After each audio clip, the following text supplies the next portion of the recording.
ज़िमनी election में साबित हुआ पंजाब के अवाम का एतमाद इमरान खान पर है। ज़िमनी इलेक्शन में ताअत्तुल इस बात का सबूत है कि हुकूमत राह फरार इख्तियार कर रही है। ज़िमनी इंतखाबात में ताख़ीर पर शाह महमूद कुरैशी का रद्द अमल। फैसल जावेद बोले, ज़िमनी इलेक्शन का इल्तबा ये साबित करता है कि हुकूमत डर कर भाग गई। शाह महमूद कुरैशी की साहबजादी मेहरबानों का कहना था कि अवाम ने फैसला कर लिया, ये नया पाकिस्तान बनाना चाहते हैं, इमरान खान ही पाकिस्तान बचाएंगे।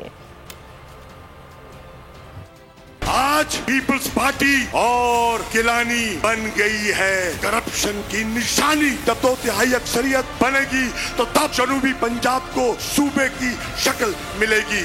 ये सीट जहाँ पे इलेक्शन होना था लेकिन भाग गए।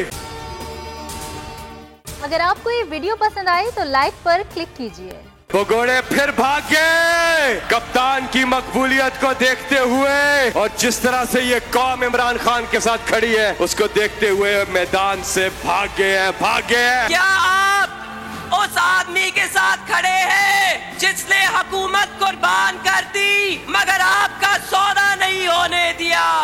इन्हें बिलावल भुट्टो साहब का वो डूबता बिलखता सिसकता पुराना पाकिस्तान नहीं चाहिए जिसकी दुहाई सुनने वाला कोई नहीं। सबसे ज्यादा व्यूज, सबसे ज्यादा रील्स और सबसे ज्यादा रेटिंग के साथ बोल अब भी नंबर 1 पोजीशन पर बरकरार। सब्सक्राइब करें और बेल दबाएं ताकि कोई खबर रह न जाए।